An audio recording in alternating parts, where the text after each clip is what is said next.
Magandang umaga. Ito ay Sabado, Abril 13, 2024. Ang mga gila ay nagtitipon ng magkasama sa liham ay mula kay kapatid na Joseph Branham na may dubling-dubling bahagi ng parehong espiritu na sinabi ng kanyang ama, si Brother William Branham, na iiwan niya siya upang ipagpatuloy ang ministeryo pagkatapos ng kanyang paglisan sa mundong ito. Tiyak na tinupad ng Diyos ang mga salita ng ikapitong anghel at ngayon ay nakikita natin ang mga ito na nahayag para sa nobya ni Kristo sa buong mundo. Narito ang sulat ni kapatid Joseph. Minamahal na asin ng lupa. O minamahal na nobya, anong oras na tayo nakaupo ng magkakasama sa makalangit na mga lugar sa presensya ng salita, tumatanda, nakikilala kung sino tayo, saan tayo nanggaling, at kung saan tayo pupunta. Upang malaman mula sa kaibuturan ng ating mga puso, tayo ngayon ay mga anak na lalaki at babae ng Diyos. Hindi magiging tayo. Tayo ngayon. Tayo ang mga katangian ng pag-iisip ng Diyos. Kapag inaatake tayo ni Satanas at sinusubukang ipakita sa atin ang ating mga pagkakamali, ating nakaraan at ang ating mga pang-araw-araw na kabiguan, kapag sinisikap niyang sirain ang ating isipan at espiritu sa pamagitan ng kanyang mga kasinungalingan, ipinapaalala lang natin sa kanya at sasabihin sa kanya, ang Diyos mula sa pagkakatatag ng mundo ay nakita na ako. Tama si Satanas. Ako.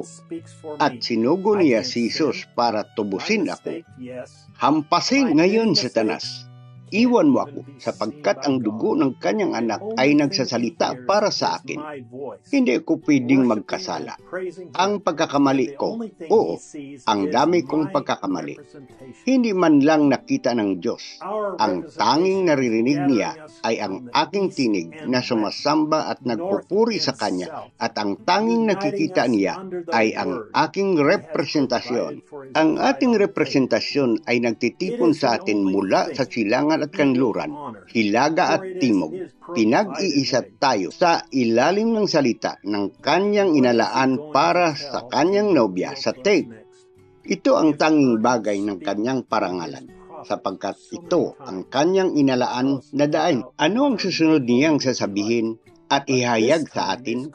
Napakaraming bisis na natin siyang naririnig na nagsasalita sa pamagitan ng kanyang propeta at sinasabi sa atin ang tungkol sa kung ano ang magiging itsura ng ating bagong tahanan.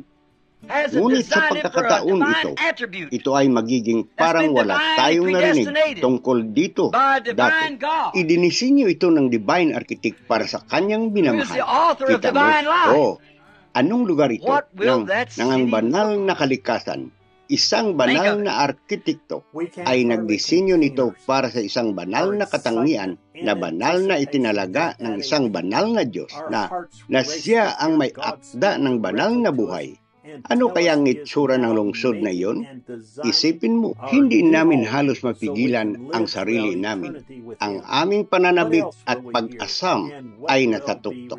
Ang ating mga puso ay nananabik na marinig ang Diyos na direktang nagsasalita sa atin at sabihin sa atin na siya ngayon ay gumagawa at nagdidisenyo ng ating bagong tahanan upang tayo ay mabuhay sa buong walang hanggang kasama niya. Ano pa ang ating maririnig? At ano ang ihayag sa atin sa linggo habang sinasabi niya sa atin ang lahat tungkol sa predestinasyon, representasyon, dispensasyon, ikawalong araw, banal na bundok, mga piramid at banal na pagpupulong? Maaari ba nating ibalot ang ating isipan sa mga nangyayari ngayon? Tinitipon ng Diyos ang kanyang nobya mula sa buong mundo para sabihin niya sa atin kung ano ang magiging itsura ng ating bagong tahanan. Sasabihin niya sa amin ang bawat maliit na detalye. Napakaluwalhati ng panahon natin. Sa kabilang banda, ang aming mga laban ay hindi kailanman naging mas mahirap. Si Satanas ay humahampas sa atin ng hindi kailanman. Ang kanyang mga pag-aatak ay tila hindi gumagaan o umalis. Ngunit luwalhati sa Diyos ang ating pananampalataya sa Kanyang salita ay hindi kailanman naging mas mataas. Ang ating pananampalataya sa pagkikilala kung sino tayo ay nakaangkla ng napakalalim sa ating kaluluwa na hindi tayo matitinag. Wala tayong dapat katakutan, walang dapat ipag-alala. Si Ama ang ganap na nanamahala sa atin. Siya ang gumagabay at nagtuturo sa ating bawat hakbang. Hawak niya tayo sa palad ng kanyang kamay. Si Satanas ay isang tangal lamang ng wakas ay malapit na at alam niya ito. Kaya natatakot. Alam niyang kinaharap niya ang salitang nobya ng Diyos na sinasalita at siya ay natatalo sa bawat pagkakataon. Tayo ang salita. Tayo ay nasa Kanya mula sa simula. Hindi magiging tayo balang araw. Tayo na ngayon. Kung tayo ang salita, kung gayon, maaari tayong magsalita ng salita. Kung maniniwala lamang tayo, at maniniwala tayo. Ikaw ay alinman sa isang mananampalataya, ang salita, o ikaw ay isang nagdududa, hindi ang salita. Walang kahit isang hibla sa ating katawan ang hindi naniniwala sa isang salita. Nandyan ka lang pala, pinatunayan lang natin kay Satanas. Tayo ang salita, baka kami ang balat sa ilalim ng paa, pero bahagi pa kami ng katawan. Kaya't kapag ang sinungaling na iyon ay sumunod sa isa sa atin, ang nobya ay nagsama-sama mula sa buong mundo at sinasampal natin siya at hampasin siya ng salita. Kapag ang sakit ay dumating sa isa sa atin, tayo ay nagkakaisa at hampasin siya. Kapag ang isa sa atin ay nakaramdam ng kalungkutan, anong ginagawa nating lahat? Hampasin mo siya. Uuwi na tayo, bride. Dumating na ang oras. Inihanda na ng nobya ang sarili. Nasa arka na tayo. Isinara na niya ang pinto at ligtas na kaming nasa loob. Maririnig natin ang musika para sa nobya na lumalakad sa pasilyo upang makikiisa sa nobyo. Magiging honeymoon tayo sa loob ng 1,000 taon. Pagkatapos ay sasama tayo sa isa't isa at siya sa ating magiging tahanan. Huwag palampasin ito, mga kaibigan. May isang paraan lamang na ibinigay at pinagtibay ng Diyos, ang tapes. Ito ang haliging apoy na nagsasalita at nangunguna sa kanyang nobya. Ano man ang gagawin mo, ilagay ang tinig na iyon sa harap mo at iyong pamilya ngayong linggo. Ang pananampalataya ay dumarating sa pakikinig. Pakikinig sa salita, at ang salita ay dumarating sa propita.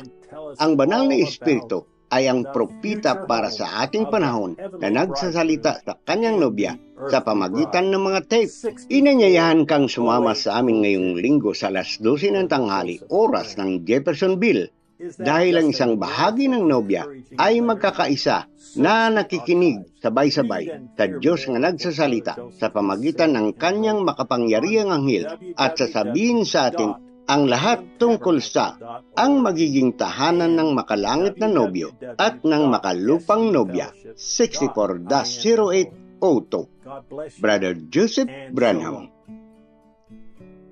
Iyan ba isang kahangahangang nakapagpapatibay na liham? Hanapin ang archive, basahin at pakinggan ang higit pa sa sinabi at sinulat ni Brother Joseph sa www.branhamtabernacle.org at www.sbfellowship.info. Para sa mahirap makahanap ng mga quote, makipag-ugnayan sa akin sa WhatsApp +1502-599-0020. Pagpalain kayo ng Diyos at Shalom.